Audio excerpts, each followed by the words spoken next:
Hello and welcome again everyone. State dental exam की preparation के लिए आज हम लोग पेरियोडोंटोलॉजी शुरू करने वाले हैं। कमीशन ने जो सिलेबस दिया है पेरियोडोंटोलॉजी के लिए उसमें ये सब टॉपिक्स हैं, ये 5 टॉपिक्स हैं। आज हम लोग शुरू करने वाले हैं एग्रेसिव पेरियोडोंटाइटिस। तो शुरू करते हैं एग्रेसिव पेरियोडोंटाइटिस। तो क्या है एग्रेसिव पेरियोडोंटाइटिस? एग्रेसिव पेरियोडोंटाइटिस एक इन्फ्लामेटरी डिजीज़ है टीथ के सपोर्टिंग टिश्यू का, जो कि किसी स्पेसिफिक माइक्रो ऑर्गेनिज्म या group of specific micro organism के कारण होता है। और इसकी वजह से जो पेरियोडोंटाइटिस है, इसकी वजह से क्या होता है? इसकी वजह से progressive destruction of periodontal ligament, alveolar bone along with increased probing depth formation, gingival recession और बोथ। जो पेरियोडोंटाइटिस है उसकी वजह से क्या होता है? टूथ का पीडीएल का प्रोग्रेसिव लॉस होता है, एल्विलर बोन का लॉस होता है, उसके साथ पॉकेट फॉर्मेशन होता है और जिंजाइवल रिसेशन हो सकता है, या पॉकेट फॉर्मेशन और जिंजाइवल रिसेशन दोनों होगा। तो ऐसा कौन सा फीचर है जो कि डिस्टिंग्विश करता है, डिफ्रेंशिएट कराता है पेरियोडोंटाइटिस को जिंजिवाइटिस से? तो पेरियोडोंटाइटिस के केस में क्लिनिकली डिटेक्टेबल अटैचमेंट लॉस हमें देखने को मिलता है, जिसके साथ साथ पेरियोडोंटल पॉकेट का भी फॉर्मेशन होता है। और जो सबजेसेंट बोन है, मतलब जिस टीथ में पेरियोडोंटाइटिस हुआ है उसके नीचे का बोन, उसमें भी चेंजेस, उसकी भी डेंसिटी और हाइट में चेंजेस देखने को मिलते हैं। Aggressive periodontitis generally affects systematically healthy individuals less than 30 years of age. Aggressive periodontitis जो है वो जनरली किन लोगों को अफेक्ट करता है? जनरली ऐसे इंडिविजुअल को अफेक्ट करता है जिनकी एज 30 ईयर्स से कम हो, जिनकी एज 30 ईयर्स से कम होती है और वो सिस्टमेटिकली जो होते हैं वो फिट होते हैं नॉर्मली और हेल्दी होते हैं। अब जो क्रोनिक पेरियोडोंटाइटिस है वो एग्रेसिव पेरियोडोंटाइटिस से अलग कैसे होता है? तो chronic periodontitis age of onset में अलग होगा, rapid rate of disease progression, aggressive periodontitis बहुत जल्दी जल्दी बढ़ता है। Age of onset aggressive periodontitis की लेस देन 30 ईयर्स है। Nature and composition of associated subgingival microflora, जो हमारे क्रोनिक पेरियोडोंटाइटिस का केस है उसमें जो जिंजाइवा के अंदर माइक्रोफ्लोरा होते हैं वो भी अलग होते हैं एग्रेसिव पेरियोडोंटाइटिस के काउजेटिंग एजेंट से।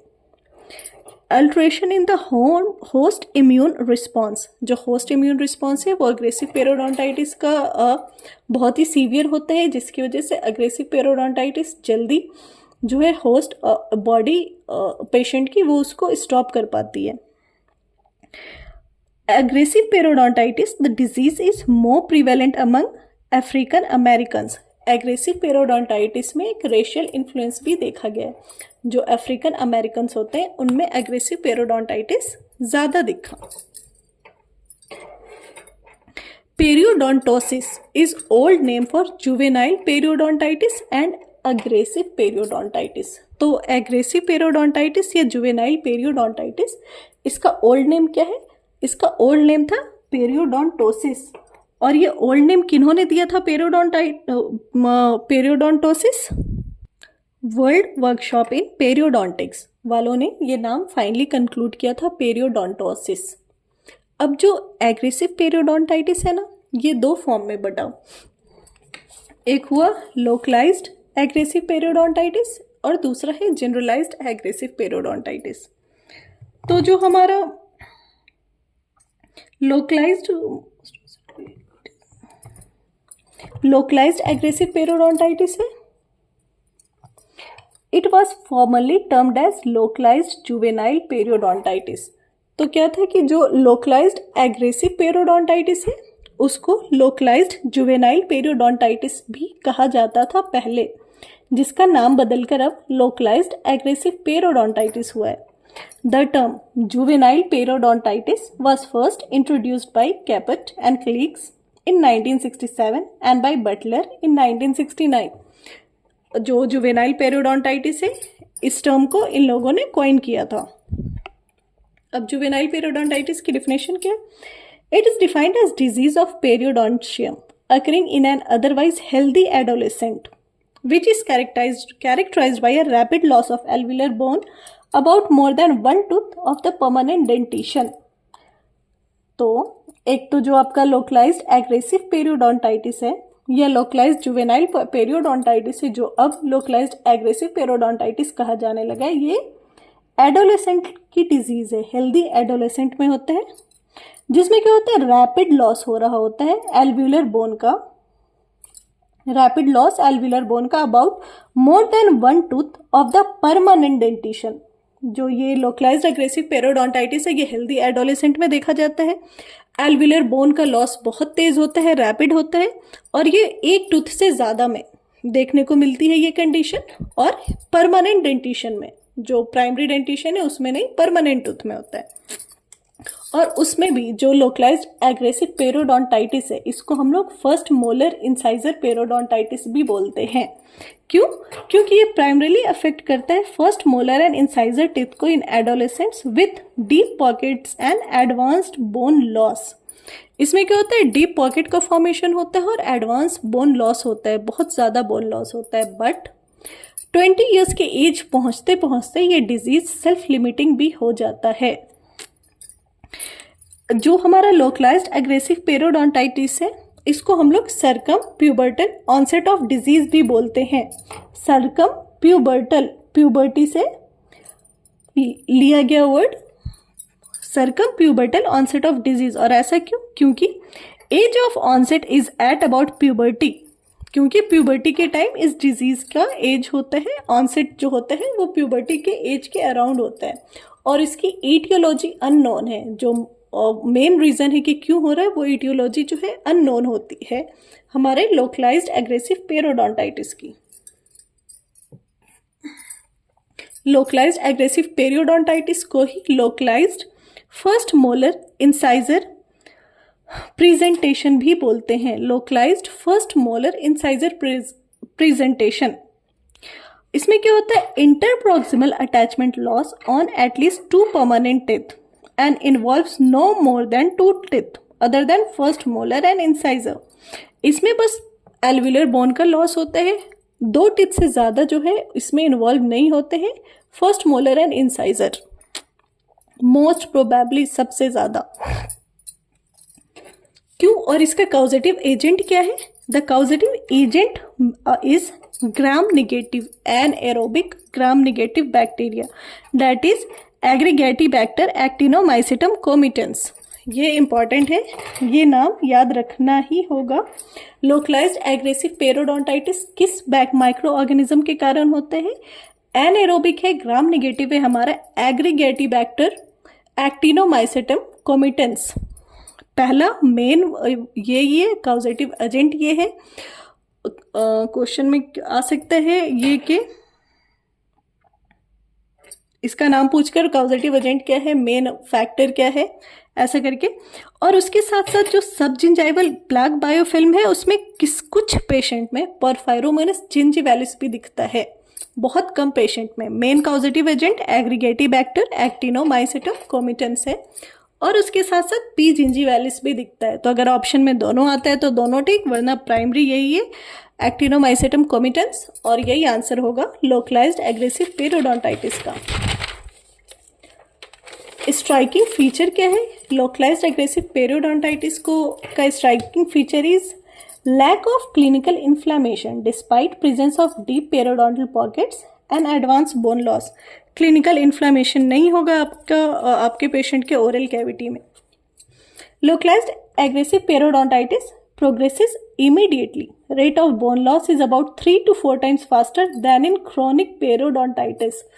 तो क्रोनिक पेरियोडोंटाइटिस में जो बोन लॉस होता है उससे 3 से 4 times फास्टर बोन लॉस होता है LAP में, लोकलाइज्ड एग्रेसिव पेरियोडोंटाइटिस में। और उसके साथ साथ सबसे कॉमन इनिशियल फीचर या सबसे कॉमन फीचर जो लोकलाइज्ड एग्रेसिव पेरियोडोंटाइटिस में होता है, दिस इज इंपॉर्टेंट, जो आपका मैक्सिलरी इंसाइजर है, जो आपका मैक्सिलरी इंसाइजर होता है, इसका डिस्टोलेबियल माइग्रेशन होना। लोकलाइज्ड एग्रेसिव पेरियोडोंटाइटिस में मैक्सिलरी इंसाइजर का डिस्टोलेबियल माइग्रेशन होता है, ये इसका स्ट्राइकिंग फीचर है, ये इसका सबसे कॉमन इनिशियल फीचर, सबसे पहला फीचर है ये इसका distolabial migration of maxillary incisor along with concomitant diastema formation, और इसको हम लोग पैथोलॉजिक माइग्रेशन भी बोलते हैं। तो इसमें पैथोलॉजिक माइग्रेशन किसका हो रहा है? सेंट्रल इंसाइजर का। और किधर हो रहा है? डिस्टोलेबियल माइग्रेशन हो रहा है, डिस्टल साइड में, लेबियल साइड में माइग्रेशन हो रहा है। और जिसकी वजह से जाहिर है टिथ अगर माइग्रेट हो रहा है तो डायस्टेमा का फॉर्मेशन होगा, तो कॉन्कोमिटेंट डायस्टेमा फॉर्मेशन, इसको हम लोग कहते हैं आइदर ये इनिशियल फीचर है या पैथोलॉजिक माइग्रेशन है पेरियोडोंटाइटिस का, LAP का। Increasing mobility of maxillary and mandibular first molar and incisors, teeth mobile हो जाएगा, मैक्सिलरी या मैंडिबुलर फर्स्ट मोलर और इंसाइजर जो टिथ अफेक्टेड होगा। और इसकी पहचान क्या है? लोकलाइज्ड, ये भी एक इंपॉर्टेंट पॉइंट है, जो लोकलाइज्ड एग्रेसिव पेरियोडोंटाइटिस है ना, इसमें डीप डल रेडिएटिंग पेन होता है, डीप डल रेडिएटिंग पेन होगा during mastication, along with sensitivity of denuded root surfaces to thermal and tactile stimuli। तो अगर क्वेश्चन है कि एक पेशेंट आपके क्लिनिक में आ रहा है जिसकी एज, आप प्यूबर्टी का ले लो, आइदर 12 ईयर्स है, 14 ईयर्स है, या 16 ईयर्स है, या 18 ईयर्स भी है, अंडर 20 है, उसको डीप डल रेडिएटिंग पेन हो रहा है, उसका जो टिथ है वो पैथोलॉजिकल माइग्रेशन शो कर रहा है, डिस्टोलेबली हो रहा है, माइग्रेटेड है, या डायस्टीमा का फॉर्मेशन है, तो उस पेशेंट को कौन सी डिजीज होगा, कौन सा पेरियोडोंटाइटिस होगा? तो ऐसे पेशेंट को लोकलाइज्ड अग्रेसिव पेरियोडोंटाइटिस होगा। Deep dull radiating pain during mastication, sensitivity of denuded root surfaces to thermal and tactile stimuli. Radiographically क्या दिखेगा हमें? रेडियोग्राफिकली हमें दिखता है, रेडियोग्राफिक जो होता है लोकलाइज्ड एग्रेसिव पेरियोडोंटाइटिस में, ये mirror image type of bone loss pattern, जो बोन लॉस पैटर्न हो रहा है इसको मिरर इमेज टाइप भी बोलते हैं। एक तो इसको मिरर इमेज टाइप बोलते हैं बोन लॉस पैटर्न को, दूसरा क्या हो रहा है? वर्टिकल बोन लॉस होता है around first molar and incisors. Vertical bone loss होगा फर्स्ट मोलर और इंसाइजर के अराउंड, और इसको हम लोग mirror image type of bone loss pattern भी बोलते हैं। रेडियोग्राफिकली हमें ये शो होगा vertical bone loss, as well as it may show arc shaped bone loss from distal surface of second premolar to mesial surface of second molar।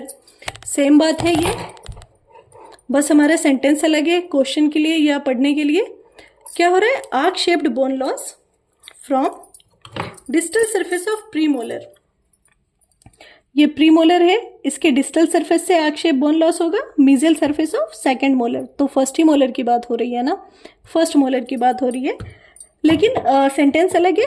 Arc shaped bone loss from distal surface of second premolar to mesial surface of second molar. As well as इसमें एक और striking feature होता है, इतना severe case होने के बाद भी जो प्लैक और कैलकुलस की एक्यूमुलेशन होती है इसमें बिल्कुल ना के बराबर होती है, बहुत कम होती है। बिल्कुल थिन सा प्लैक का बायोफिल्म दिखेगा टूथ के अराउंड। अगर कोई टिथ डिजीज्ड है या टूथ अनहेल्दी है तो नॉर्मली आप पेशेंट्स की ओरल कैविटी में प्लैक बहुत ज़्यादा दिखता है, आपको जिंजाइवल थर्ड तक दिखेगा, इंसाइजल थर्ड तक दिखेगा, और कैलकुलस दिखेगा, बहुत ज़्यादा एक्यूमुलेटेड होगा कैलकुलस। लेकिन लोकलाइज्ड एग्रेसिव पेरियोडोंटाइटिस के केस में सीवियरिटी जितनी भी ज़्यादा हो, प्लैक और कैलकुलस एब्सेंट होता है, बिल्कुल नेग्लिजिबली प्रेजेंट होता है। क्वेश्चन आ सकता है कि किस केस में कैलकुलस नहीं प्रेजेंट होगा, प्लैक नहीं प्रेजेंट होगा, तो इस केस में नहीं होता है। Amount of plaque and calculus on the affected teeth is minimal which seems inconsistent with amount of periodontal destruction. Disease की सेवरिटी जितनी ज़्यादा है उस अकॉर्डिंग प्लैक और कैलकुलस बहुत कम प्रेजेंट होगा टिथ पे। That is may be absence of plaque and calculus और presence of thin film of plaque, या तो प्लैक और कैलकुलस बिल्कुल एब्सेंट होगा या बिल्कुल पतली सी फिल्म होगी। ये हमारा लोकलाइज्ड एग्रेसिव पेरियोडोंटाइटिस फिनिश हुआ। Next is second is generalised aggressive periodontitis. इसका पहला लाइन क्या है? जो हमारा लोकलाइज्ड एग्रेसिव पेरियोडोंटाइटिस था ना, उसमें जो हमारा होस्ट इम्यून डिफेंस है ना वो बहुत स्ट्रांग होता है। जो फर्स्ट इनिशियल अटैक होता है एग्रीगेटिबैक्टर एक्टिनोमाइसिटम कोमिटेंस का, उसके बाद जो हमारा बॉडी इम्यून सिस्टम बहुत स्ट्रांगली उस चीज़ को अटैक करता है और वहीं पे स्टॉप कराने की कोशिश करता है डिजीज़ को। बहुत इम्यून जो होता है हमारा एडिकेटली इम्यून डिफेंस शुरू होता है और स्टिमुलेट कराता है ऑप्सोनिक एंटीबॉडीज़ की प्रोडक्शन को। इसकी वजह से फैगोसाइटोसिस होता है इन्वेडिंग बैक्टीरिया का, और जो ल्यूकोटॉक्सिक एक्टिविटी होती है बैक्टीरिया की उसको न्यूट्रलाइज करता है हमारा अपना इम्यून सिस्टम, जिसके वजह से जो इनिशियल कॉलोनाइजेशन होगी है बैक्टीरियाज की वो वहीं पे प्रिवेंट हो जाती है और फर्दर दूसरे साइड पे बैक्टीरियाज की माइक्रो ऑर्गेनिज्म की कॉलोनाइजेशन नहीं होती है। तो जो लोकलाइज्ड एग्रेसिव पेरियोडोंटाइटिस होता है ना, उसमें स्ट्रॉन्ग एंटीबॉडी रिस्पॉन्स होता है इन्फेक्टिंग एजेंट के अगेंस्ट। ये एक और स्ट्राइकिंग फीचर या कैरेक्टरिस्टिक है लोकलाइज्ड एग्रेसिव पेरियोडोंटाइटिस का, that is strong antibody response to infecting agents. ये स्ट्राइकिंग फीचर है लोकलाइज्ड LAP का, that is strong antibody response to infecting agents. जो भी इन्फेक्टिंग एजेंट्स इन्फेक्ट करने आ रहे उसके अगेंस्ट बॉडी का स्ट्रॉन्ग एंटीबॉडी रिस्पॉन्स आता है। वहीं जबकि जनरलाइज्ड एग्रेसिव पेरियोडोंटाइटिस में produces poor antibody response to the pathogen present. जो पैथोजन प्रेजेंट है उसके अगेंस्ट जो बॉडी एंटीबॉडी रिस्पॉन्स देती है बहुत ही पुअर। जनरलाइज्ड एग्रेसिव पेरियोडोंटाइटिस है वो कैरेक्टराइज कैसे होगा? It is characterised by generalised interproximal attachment loss affecting at least 3 permanent teeth other than first molar and incisor. जो लोकलाइज था उसमें 2 टिथ हो रहा था, जो जनरलाइज्ड है उसमें मोर देन 3 टिथ जो होगा परमानेंट टिथ वो अफेक्टेड होता है। Often have small amounts of bacterial plaque associated with the affected teeth. Bacterial plaque, जो भी टिथ अफेक्टेड होंगे वहां बैक्टीरियल प्लाक का भी एक्यूमुलेशन होगा। काउजेटिव एजेंट इसके क्या है? जो जनरलाइज्ड AP है उसके काउजेटिंग एजेंट प्राइमरी है P. Gingivalis and second A. Actinomycetemcomitans. Porphyromonas gingivalis जो है ये प्राइमरी कॉजेटिव एजेंट है, उसके बाद AA है और भी कुछ और हैं, 2-4 और हैं ग्रुप के, जैसे कि टैनरेला फॉर्साइथिया, ये सब प्लैक में प्रेजेंट होते हैं।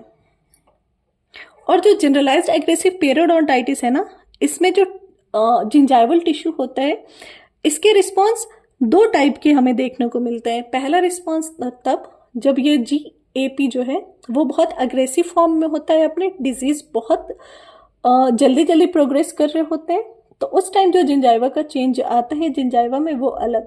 और दूसरा तब जब डिजीज जो है अपने क्विंटेसेंस फॉर्म में, क्विनेसेंस फॉर्म में या स्लो प्रोग्रेशन या अरेस्टेड फॉर्म में होता है। जो GAP है ना, ये 2 फेज में होता है। अचानक इसकी जो अटैक है, जो अचानक इसका प्रोग्रेशन है बहुत सीवियर हो जाएगा, पीरियोडिक होता है ये, फिर स्लो डाउन हो जाएगा, फिर सीवियर हो जाएगा, फिर स्लो डाउन हो जाएगा। इसमें पीरियोडिक होता है डिजीज का साइकिल। तो ठीक है, जब बहुत ही डिजीज जिस टाइम अपने अग्रेसिव फॉर्म में होता है उस टाइम जो आपका जिंजाइवा होगा that will be severe, acutely inflamed tissue, often proliferating, ulcerated and fiery red. Bleeding may occur spontaneously or with slight stimulation. Suppuration may be an important feature. This tissue response will occur in the destructive stage in which attachment and bone are actively lost. जब GAP अपने destructive form में होता है तो bone loss होगा, attachment loss होगा, उसके साथ जो जिंजाइवा होगा वो अल्सरेटेड होगा, बहुत ही रेड हो जाएगा क्योंकि वहाँ पे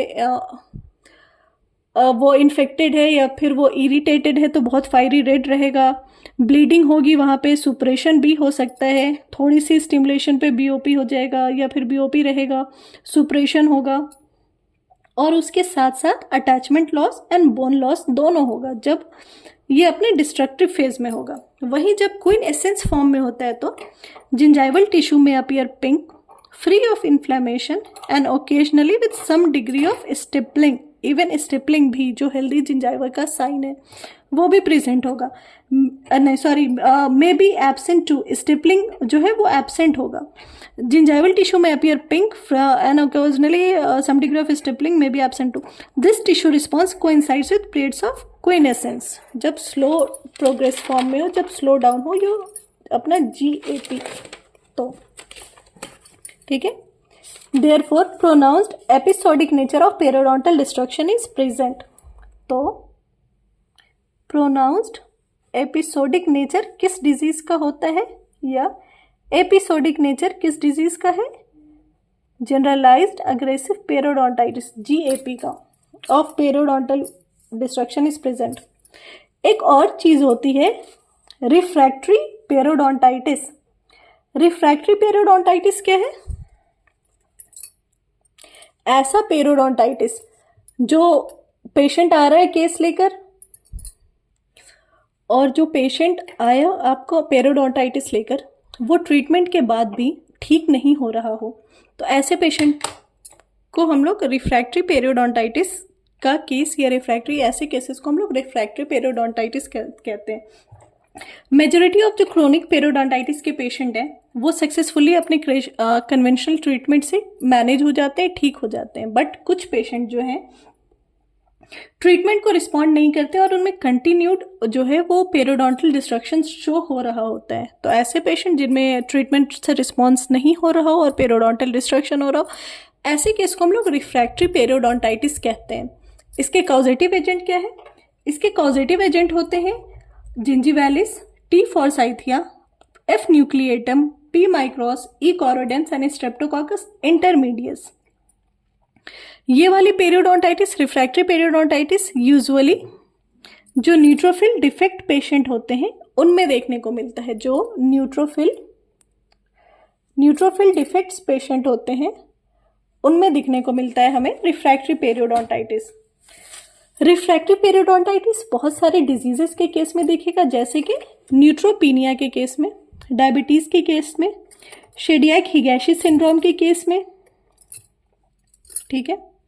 अब जो ट्रीटमेंट सबसे ज़्यादा फ्रीक्वेंटली यूज होता है पेरियोडोंटाइटिस के लिए, वो इसमें कौन सी मेडिकेशन सबसे ज़्यादा यूज होती है? मेट्रोनिडाजोल और amoxicillin is most frequently used to treat refractory periodontitis and localized juvenile periodontitis। तो refractory periodontitis की ट्रीटमेंट कैसे होती है? अमोक्सिसिलिन एंड मेट्रोनिडाजोल से, और ये भी साथ में localized juvenile periodontitis भी। कौन से दो एंटीजन हैं जो पेरियोडोंटाइटिस से एसोसिएटेड है? HLA-A9 and B15। HLA-A9 and B15 जो है ये एंटीजन कॉन्स्टेंटली एसोसिएटेड है पेरियोडोंटाइटिस से। जो पीडियल अटैचमेंट की लॉस को रोकने के लिए, पीडियल अटैचमेंट की लॉस को प्रिवेंट करने के लिए कौन सी एडजेंक्टिव थेरेपी आप दोगे? तो जो आप एडजेंक्टिव थेरेपी देते हो वो है सब anti microbial dose of doxycycline, SDD, सब antimicrobial dose of doxycycline, that is host modulation therapy, host modulation therapy, SDD. It may be used as adjunctive therapy to prevent the destruction of PDL attachment, PDL की attachment के destruction को prevent करने के लिए। Juvenile periodontitis जहां metronidazole and amoxicillin काम कर रहा है, उससे पहले हम लोग क्या करते हैं? टेट्रासाइक्लिन यूज करते हैं। अगर टेट्रासाइक्लिन काम नहीं करे तो फिर हम लोग ये मेडिसिन देते हैं। तो टेट्रासाइक्लिन जो है वो प्रिस्क्राइब करते हैं हम लोग in the case of juvenile periodontitis. एक और है प्रीकॉशियस पेरियोडोंटाइटिस। प्रीकॉशियस पेरियोडोंटाइटिस बिल्कुल छोटे बच्चों में देखने को मिलता है, 2 साल, 2.5 साल, 3 साल, 4 साल ऐसे बच्चों में दिखने को मिलता है। कैसे? इसमें क्या होता है? हॉरिजेंटल बोन लॉस होता है। चिल्ड्रंस में देखने को हमें मिलता है प्रीकॉशियस पेरियोडोंटाइटिस और इसमें हॉरिजेंटल बोन लॉस होता है। या फिर पैपिलॉन लेफेवरे सिंड्रोम, पैपिलॉन लेफेवरे सिंड्रोम या फिर प्रीकॉशियस पेरियोडोंटाइटिस, इसमें हॉरिजेंटल बोन लॉस होगा, प्रीमैच्योर रिजॉर्प्शन ऑफ रूट होगा। रूट रिजॉर्प्शन प्री मैच्योर तो होगा, लेकिन पल्प टिश्यू नॉर्मल होगा, सीमेंटम नॉर्मल रहेंगे।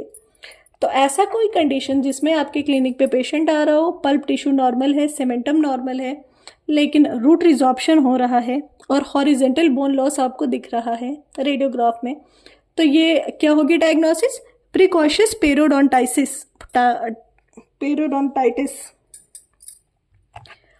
जब माइक्रो ऑर्गेनिजम्स की बात होती है ना पेरियोडोंटाइटिस के लिए, मल्टीपल माइक्रो ऑर्गेनिजम्स हैं, जैसे कि जिंजीवालिस हैं और एक्टिनोमाइसेटम है, उसके साथ साथ टी फॉर्सिथिया, एफ न्यूक्लिएटम, ई कॉरिडेंस, स्ट्रेप्टोकोकस इंटरमीडियस, पी माइक्रोस, ये सारे माइक्रो ऑर्गेनिज्म हैं।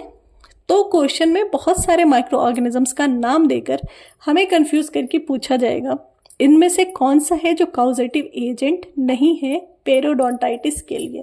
तो एक्टिनोमाइसिस जहां पे भी ऑप्शन में दिखे ना, आप टिक कर देना, actinomyces is not associated with periodontitis. It is associated with actinomycosis. Actinomyces is not associated with periodontitis. Although बहुत सारे माइक्रो ऑर्गेनिज्म तो एसोसिएटेड हैं, लेकिन जो एसोसिएटेड नहीं है एक्टिनोमाइसिस। यहाँ पे हमारा एग्रेसिव पेरियोडोंटाइटिस बिल्कुल फिनिश हो गया। सारे टॉपिक्स एग्रेसिव पेरियोडोंटाइटिस के कवर हो गए। अब हम लोग शुरू करेंगे नेक्रोटाइजिंग पेरियोडोंटल डिजीज पार्ट 2 में इस लेक्चर के। तो शुरू करते हैं हम लोग necrotizing periodontal disease in part 2। Okay, thank you.